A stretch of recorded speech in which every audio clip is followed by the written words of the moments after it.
The American Heritage Dictionary defines direction as the line or path upon which a person or thing moves. And I'll never forget the night I learned a valuable lesson in direction. At 18 years old, I'd made a lot of bad choices, and I found myself at the end of a lot of dead-end streets. But like many people, I kept going down these dead-end streets and continuing down these paths, telling myself that if I just keep going, maybe I'll get where I need to be. And people will even tell you, just keep going, you'll get there. But I've learned the hard way and through valuable experience that you can never get to your destination if you always go in the wrong direction. And here's how I learned it. The choices I was making in life had caused a stir upon my family, and everybody was wondering what was going to become of my life. So they called my grandfather, who drove 400 miles from Mississippi and picked me up from my home in Cabot, and he took me 67 south to the Outback Steakhouse just north of Little Rock, where we sat down and enjoyed a meal.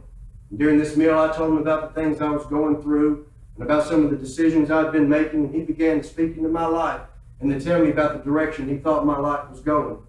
When we got done with this meal, we got in this car. But instead of going north to my home in Cabot, we continued south on 67. Now, I hadn't seen my peepaw in a while, and I enjoyed being with him, so I just rode. But after a while, I got to wondering. I said, "Hey, peepaw, where are we going?" And he said, "Son, we're going to your house." And I said, "Not this way." He said, "What are you talking about?" I said, "Peepaw, we're going the wrong way." He said, "Are you sure that we can't get to your house going this way?" I said, "I'm positive."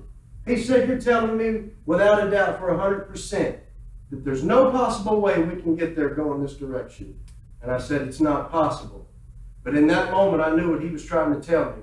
He wanted me to say with my own mouth that there was no possible way that I could continue down this path and get to the place I wanted to be. Now, the interesting thing about that definition that I mentioned was that it said it's a line or path upon which a person or thing moves. Not the line, it's a line. And if it's a line and not the line, then there's options, and that makes it a choice. That means I can choose the direction my life takes. I can choose the path I want to go down. And since that day, I've mapped out a course, and I've chosen a new and better way.